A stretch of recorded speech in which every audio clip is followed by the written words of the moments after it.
Hey, good morning, everybody. Welcome back to Unleash Your Potential podcast. I'm your host, John Brucato, and I'm flying solo today. Robert Vito's out in the valley. We're going to hear from him in a little bit. But hey, good morning. If you've never plugged in with us before, our goal is to help you become the best version of yourself, level up in all areas of your life, whether it's life, business, or both. And we're here with a special guest, one of my close friends, Jamilah Robinson. Jamilah, good morning. Good morning. Man, I'm so glad we got to do this, and I appreciate you because I know how far you drove just to get here. Man, you don't know the half of it. Anybody that has to drive around that 610-10 interchange, God bless them. Yeah. Buy them some lunch, buy them a coffee, buy them something after that drive. She's hinting at me that I'm just saying, John, right? come on. I went through the trenches to get here, but I'm so happy to be here. Yeah. And Jamilah is the co-founder of Missing Pieces Support Group for Women, which, by the way, is my favorite charity. I mean, it's such a powerful nonprofit with what they're doing for women, and men that go through what they go through, and we're going to talk about that in just a minute. But I'd love for everyone listening and plugging in to get to know you a little bit. So remind me, are you from Houston originally? I'm not from Houston, Texas. I'm from up the road off of 45 in Dallas. Oh, Don't hate me for that, Houston. Yeah, we're not going to judge you. I'm sorry to hear that, but I'm glad you're here, right? Thank you. And I am a Dallas Cowboys fan that bleeds blue and silver, but I do love those Houston Texans. And I was an Oilers fan. I grew up being an Oilers fan. Yeah, I'm going to have to end this podcast right here, Jamilah. I'm a big Eagles fan. No, I'm not kidding about that, but I'm kidding about ending the podcast. It's all right. Yeah. I like good teams. And good night. Yeah. No, anyway, how'd you end up in Houston? I married a Houstonian. Oh, okay. We met in Lubbock, Texas. Wow. 24 years ago now. We were college sweethearts for 2 years. Then we went back to our hometowns after we graduated. Wow. Long distance dated for 7 years. 7 years? 7 years. Wow. We're engaged for 13 months. Yeah. So, we just kind of took our time with things. Yeah. Yeah, I moved down here the day we got married. Wow. Not a day before. Yeah. So you're like, I'll get to Houston, but not yet. Not till it's official. Yeah. But you know what? That was all a part of God's timing because, we got a chance to grow up as adults and learn who we are without each other. Yeah. And so then when we became one, it was, it's like, I know who I am and I know who I am with you now. Yeah. Well, it really allowed you guys to be independent people coming together versus being dependent on each other. Correct. Wow, that's awesome. That's awesome. Journey. Yeah, and so obviously, right now you're in the nonprofit space, but were you always in the nonprofit space, or how did you end up there? No, life did not begin with the nonprofit sector for me. Not my business work. Okay, so were you in business before that, or did you have a corporate job? Did you have both? I did. I spent quite a bit of time in financial services, like pretty similar to kind of in the lane of Primerica. Yeah, sure. But I was on the auto finance side, and then when I moved to Houston, I did some mortgage servicing stuff. Yeah, sure. That's great. Yeah. God made it clear that I was not supposed to be in those lanes. He closed doors in all kinds of ways to the point where he was like, you need to start something of your own. Yeah. And so I did. The business that I started out as a hobby, and I did it for free for a really long time. Wow. And then I grew it into clients, and I left that full-time job to serve those who need help with online services and making their presence online better and elevated. So. That's powerful. You had corporate jobs, and then God was just pointing your vision in a different direction because He closed some doors to open some other doors. That's right. Right. And then your business at some point took off, and you were able to lead. I feel like so many people have that dream, but they're too afraid to take that leap. That's awesome. You're very right. And it's scary to take that leap, folks. Like, people aren't just jumping because they feel free. Like, it's a scary thing, but you do it anyways. Mm-hmm. And then when you take it, that's not always the end all be all of it. Like, you begin to learn what you need to know because you don't know what you need to know until you start doing it. Yeah, until you get there. Yeah. And it's interesting too because I was interviewing Selena, and then we were you shoot a podcast episode, and she said this. It was so good. She said, just bet on yourself. Yes. It's just that people don't have that confidence in themselves. Yes. But you had that confidence in yourself. Well, or you trusted God or something. Yes, it was that. It was Yeah. it was that second part. Yeah. Because he was speaking clearly to me, and I was just like, Lord, okay, I trust you. Yeah. It's time. Wow. It's time. That's great. Yeah. I actually was just texting the guy this morning. His name is Dayton. If he ends up wanting to shout out to Dayton, man, he's a new realtor getting up and running, and Yeah. I don't know how he found me on LinkedIn, but he just reached out to me out of nowhere. Oh, you're so findable. Yeah, right. He's a UH student right now. That's where I went to school, and he was just asking me. He said, "Hey, man, looks like you got a thriving, financial services brokerage. I'm trying to get into real estate and do a real estate thing." And he's just like, "Any advice?" I said, "Honestly, bro, don't not finish school if that's where your heart is and you want to finish." I finished mine. It took me forever to finish, but I finished mine, right? I said, dude, you're studying, your marketing right now. You'll learn a little bit in your marketing classes, but you'll learn more just by getting out there and doing it. So true. Than you will in your classes. Those are facts, people. Those are facts. It's the truth, Yeah. And so, you built your business, and then somehow or another you transitioned into the nonprofit space. I know you have a for-profit still too, but how did you go from having your business like that to ending up in the nonprofit space? If you're comfortable talking about it. Oh, I love to share this story, John. It's my newfound purpose. Yeah. And in these 3 years that we've been around. So life happened to me.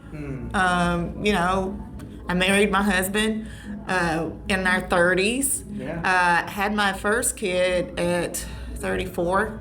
That's very close to being considered a high-risk pregnancy. Yeah. And so the pregnancies after those did not occur until I was 37, 38. And I experienced miscarriage in both situations. And, the first one, it's an embarrassing situation. One, because you don't know very many people that have gone through it. Sure. You don't know how to open up about it because it's something that's very isolating. And then so I just went back to work and did the things that I knew to do, right? And you didn't share it, didn't process it? No, not very much at all. Outside of, the people that I had to tell. Yeah. Family, like the parentals. Yeah. Sure. People of that nature. And then a few months later, it happened again. And this one shook me. It spiraled me into depression. It's tough. It's tough. With the first one, we did seek therapy to talk through it. And so me and my husband sat together in a therapy session. And that was very helpful because I got to see his perspective of everything that helped or that went through that day. Yeah. But after that, it just kind of turned into something that wasn't really grief support. So we stopped going. Yeah. And then, he, in that depression setting, he looked at me. He's like, dude, you need help. You need to seek help. Yeah. I started praying about that, and I found a support group that was, have you ever heard of Bo's Place? I have. Yes. Yeah. So they offer grief support for all types of loss. Wow. And they happen to have a pregnancy loss support group. I didn't know that. Yes. And back when I experienced my pregnancies, their support group was in person. I believe it's virtual now. Mm-hmm. But to sit in the room with other women that had gone through that just created such a safe space, like a safe zone to open up and talk about what happened. And we found similarities in our stories that helped bond us to the point of meeting outside of that support group when it ended. And, we now dub that friendship and experience life after loss journeys because, I've been through the fire with these ladies. 3 of them sat on my board in the nonprofit. We've watched each other have other kids and watched those kids grow up. So anyways, after the support group ended, about a year or so later, I reached out to a couple of them and said, hey, I want to do something for the community that we found ourselves a part of because, nobody asked. Yes. Nobody asked to be a part of this community. It just happens.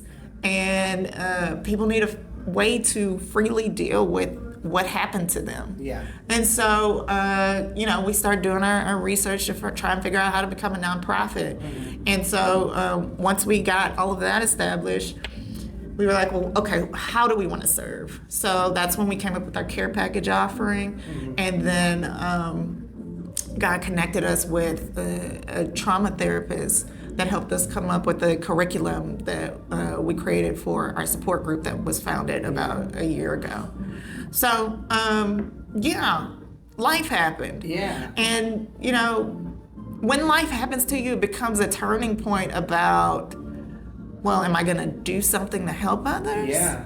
Or am I just going to sit in this space and try and push past it and get it behind me? Yeah, and honestly, Jamilah, and I don't mean this in a negative way to anyone that's listening or that will listen, but some people even choose to do nothing about it and just and spiral, right? And they might not even know that help exists or that other people, like you said, it's not something that's widely talked about. In fact, actually, since you and I met and I've started to, try to bring people to your nonprofit because of the message, I've learned so many people I know experienced and pregnancy loss. And that's what's crazy about this thing, John. It's like when you have the courage to say, "Oh, I had a miscarriage," all these people start coming out the woodworks because, like, they've been waiting to say something, but just didn't have the safe space or the comfortability to do that. And I think we can go down a whole road, talking about this, but I almost think that in some instances, and I don't mean this in a negative way, but like it's almost like the medical profession is just kind of like, okay, and not literally, but very true. Right, like that's the feeling you get when you enter that place to, because you still have to birth what's inside of you. And it's a very sterile process. And it's cold and all of the things. And the temperament that you're provided from those medical providers matches the procedure. It's very sterile and clinical. And by the way, for those who don't actually know, Jamilah, what's the name of your nonprofit? Oh, we should say that, right? Missing Pieces Support Group. Great, and I'm going to put that in the show notes, of course. Yes. Where can they find Missing Pieces? And we'll talk about resources and stuff towards the end. But where can they get connected? You can find us online at missingpiecessupportgroup.org. We are on a lot of the social platforms: Facebook, Instagram. We have a YouTube channel. I'm going to put all that stuff in the show notes. That way people can get connected in any platform they feel most connected to. Yes. The platform of preference. We're probably there. Yeah, and so Jamilah, and I love what you're doing in the local community as well. And getting Missing Pieces out there and getting resources to people. Yes. And you had said something about care packages. Before we jump into our other topic, talk about the care packages real quick. Yes. So our care packages are carefully curated by lost moms, my board members, who experienced either miscarriage or stillbirth. And so we got together and we're like, well, what would we have wanted to receive had there been an opportunity during our losses? And so we came up with a mixture of tangible items as well as items that get you in the mindset of grief support and getting help and mental clarity with what you're going through and how to deal with it. So we've got some tangible comfort items like these small pillows that and I loved how God just came full circle with another ministry. My mom leads a pillow ministry at her church. Oh, wow. And so they donate the pillows that we put inside of our care packages. That's amazing how that flows together. Isn't it? And then we've got chocolate, tea, eye masks, shower steamers. All tangible things that just give you a moment to breathe, relax. To take care of you so you can take care of yourself. Some self-care items. That's the best way to put that, yes. Wow. And then we have a book entitled Loved Baby, 31 Proverbs to help you through your pregnancy loss experience. Wow. And one of our board members creates these angel ornaments, and she's created a volunteer experience around doing that. So creating the ornaments, so that people have an opportunity to serve. And that's amazing. Yeah, one of the most important items that go in that care package, though, is like this postcard size note that simply says, "Hey, we're sorry for your loss. And we're here for you with resources when you're ready." Being acknowledged in that moment is it's truly meaningful for somebody that's gone through this, because the world expects you to pick up and keep going. Just keep going. Yeah. But I mean, it's truly a loss that you have to deal with, process. Yeah. Figure life after loss about. I hear you. So, yeah. And I think that's amazing, because I know one of the ways that, somebody that knows somebody that's experienced pregnancy loss can, I don't know that it necessarily helps, but at least can show your love and support, is to gift one of those care packages. Yes. So yeah, thank you for bringing that up. Yeah. Because if you know someone that has gone through this, words aren't always the best way to show your support. Yeah. Especially in this situation, because there are words. Yeah, and then you might say something that triggers the person. Yeah, and unintentionally, but it might happen. Mm-hmm. Exactly. And so if you know someone that's going through this, go to our website, sign them up for a care package, and we'll ship it to them free of charge. Yeah, so what Jamilah is saying, everybody, is that actions speak louder than words. Yes. So go get a care package for people that need the support. And I think that's a perfect way to transition to what we're going to talk about for the rest of our time, Jamilah. Sure. Because obviously, when someone experiences any loss, not just this, but especially this, there is a road to recovery, right? You said life after loss, right? And the woman and the man too, right? But everybody involved in that has to heal, but they've also got to rediscover their identity, right? I have some friends that have gone through it where they were so mentally prepared to become parents, right? And so they have to, realign their identities, and they have to find a way to make this work, while they do go back to work, and they've got to, find community and do all those things, right? So I figured we could talk about that for a little bit, Would you say, and I don't know, right, because I've never experienced it myself, but, if someone's going to, go through the steps of rediscovering, their identity, what do you think is, the first step for them? So they had this horrible experience, and, maybe they found support, maybe they didn't, but what do you think is that first step for them to start healing? Acknowledging that they need help with this. Because if you keep it to yourself, it becomes toxic, John. Yeah. Like even in the way you treat other people, because you're gonna feel shorted, basically. Like, why did this happen to me? I see all of these other people having babies just fine. Yeah. How come I can't have one? These are the thoughts that are going through your mind because you haven't dealt with that grief. And out of all honesty, you will feel that way for a while.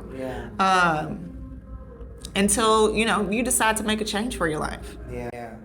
And when someone makes that, and I think, and I'm glad you said that, because a lot of times, and hopefully this isn't taken the wrong way by anyone, and I know you know me, so I'm not meaning it in a negative way. But sometimes people have a victim mentality around certain things. Absolutely. Right, and because that's something that we really can't control. I don't know science, right? I'm not a doctor, but I'm fairly certain we really can't control when that happens, right? You cannot. You cannot. And you're so right. Like, even within, other types of deaths that happen to you. Like, if you lose your parents. I lost my dad at 6 years old. Wow. And I know other people that have lost their parents as kids. And I've seen it stifle them.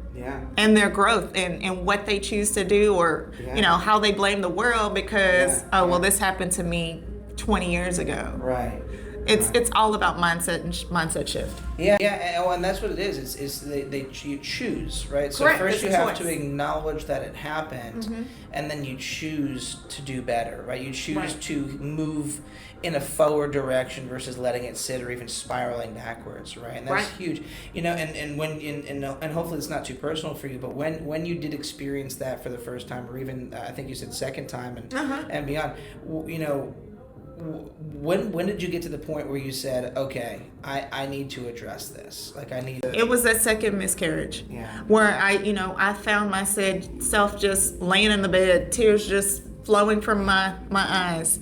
Or when, those medical bills start coming in from, you having to go to the emergency room because you encountered the miscarriage. And, I think that was my breaking point. Like, just seeing something that I have to pay for, and I don't have anything in return. No one even thinks about that. no one even thinks about that. No. Like you lost something so special. Like my daughter turned 10 months yesterday. I can't even.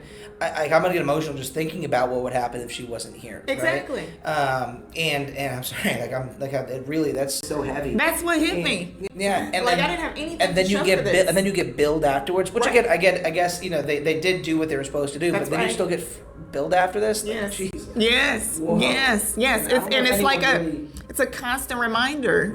Of what happened to you. Yeah, and I don't even know. That'll break you. That's what I say. That's right. I don't think anyone really understands the gravity behind it. Not just the emotional part of it, but there's money involved, and there's constant reminders. Think about how many people, their relationship doesn't survive that. Right? A lot of relationships do not survive this because it's so hard to talk about. Yeah. It's so hard to talk about. Yeah. And that's another reason I'm grateful that, my husband and I did seek therapy in the beginning so that we could both hear each other's ends of the story. But yeah, it could break you if you don't choose to deal with it. Yeah, so we got to acknowledge, what happened and choose, to do something about it. Mm-hmm. What do you think is next? Obviously everyone receives and learns and processes differently, but what would you say, is pivotal for somebody in that moment when, okay, I know I have to change and I have to grow from this and not let it fester and sit anymore? What do you think their next step is? So seek support. Okay. You got to find a community that can give you that support. Yeah. If it's pregnancy loss, we hope to be your charity of choice. Yeah. Because our first offering is the care package, but we want to move you into a place where you are comfortable with talking about what you've gone through, and that's why we offer the support group program. Yeah. And let me talk about the support group program please. for a moment. So it's a 7-week program where you can either sit in the room virtually or in person based on your level of comfort with other women who've gone through this. We have dedicated activities during each session that help move you through the grief process. Is it once a week? It's a weekly thing. Okay. It's a 7-week commitment, 1 day a week. Okay. And what's cool about this next one we've got coming up in September, it's going to be in person at Mala Market. Go ahead and sign up if you need this type of support. It's going to start in September. But the last session will culminate with our very first inaugural 5K. So the women that participate in the support group will get free admission to join us in the 5K, so they can see the actual community that is supporting them. Yeah. And that's huge, and we're going to talk about that in a second. But hey, shout out to my brother Chris Gayton, because you run marathons. I know you're going to be running one on the 4th. Oh, Chris, you got to do this. Yeah, so we're calling you out, my brother. I love you, man. You totally have to do this. Well, listen, our office will get behind that. There's Awesome. a lot of runners. I run to the fridge. But you can go. You can take your baby girl in the stroller. Support everybody, man. Get in the back of that starting line. Oh yeah, we'll move. No, I'm with you. Yes. I think it's an amazing thing. But you that next step is huge. Robert and I and other people that we've had here on a podcast, we talk about so much how your environment is everything there is. Yes. Right. There's that argument for years, chicken and egg, nature, nurture. Right. But I really do believe in nurture. Right. Just from my own past. Sure. The way I grew up and the way I have some challenges I didn't even learn about till I was an adult. And if I had I have super adult ADHD. Okay. And I didn't know that until 2-3 years ago. And when I spoke to the doctor about it, she literally said, I have no idea. You're a medical anomaly. She said, your ADHD is so bad, you should either be dead, in jail, or not be successful at all. What? You should be a bum living at home with your family. And she said that obviously in a very nice way. Right, but still. But the reason why is because of how apparently severe it is. But she's like, I don't know how in the heck you've had the successes that you've had. Mm-hmm. And I said, well, it's probably because I made small decisions to be in the right environment. Yes. Because I look at other people that struggle with what I struggle with, and they had same opportunities, just made different decisions, right? Right. And their environment was very bad. My environment was good. Getting around the people I'm around every day. Yes, when people speak life into you, it's life changing. Yes. And so the women that have made a decision to make a change and grow and heal, they get around other women that have gone through this or are going through it. Are choosing to heal. And choosing to heal. That community has got to be such a powerful environment. It is. And it's an empowering environment, not just a powerful environment. Right. You know, so they've got a 7-week process. Yeah, it's a 7-week program. And then, you know, we encourage you to not, you know, stop your journey there. There's still plenty to unpack, still plenty to discover about yourself. I mean, we should probably build something that helps them give back in a meaningful way. That'll probably be, you know, next steps. Yeah. I was just interviewing somebody yesterday to come work with me, and she had shared with me that you know, she's 25 years clean and sober, which is amazing. Yes. You know, and she had said that about 10 years ago, God was, so that's 15 years into her journey. She said God was calling her to give back. And she's been doing that every you know, year for the last 10 years, and it's been one of the most empowering experiences that she's experienced. That would be a wonderful thing. I think you guys might do. Absolutely. It aligns with, you know, our organization culture. You know, a lot of our volunteers, admin, and, you know, those that show up, they're here because they've experienced this type of loss. And so it's meaningful for them to give back in this way. I just had our executive admin, he just shared with me that, you know, they've had some personal losses, but this pregnancy loss that they encountered, it hit them pretty hard. And so, you know, they asked God for a way to give back, and you know, the position to help in this way showed up, and he said, this is it. I think that's wonderful, Jamilah, and I just love what you're doing. We're going to wrap up in just 2-3 minutes, but what, we're done? Yeah, I know, right? Time flies when we're moving, right? You know, but what I will say though is I love the mission. I love what you're doing. Thank you. And I think this should be much more commonly talked about. I think it should be not that it's unaccepted, but a much more widely accepted discussion topic. Right? That's one of our initiatives, to normalize the conversation around that. You know, we are starting to help in that lane by, you know, recording testimonials of those who've gone through that, so that not only can those women be seen in those stories, because again, there's similarities with these types of losses, but to also educate a community that has not experienced this about how to be sensitive and to treat someone that's gone through it. Yeah, well, I think that kind of, you know, comes full circle with change, right? First, you know, somebody acknowledges that something happened, right? And then they choose to grow from it and heal from it. They get around the right people to help them do that. Right. Then they choose to empower others that have gone through it. And then you have ways of distribution. You've got care packages, you've got testimonial videos or audios, you know, you've got, you know, 7-week, support group, you know, that, you know, courses that you guys can have people go through, you know. Right.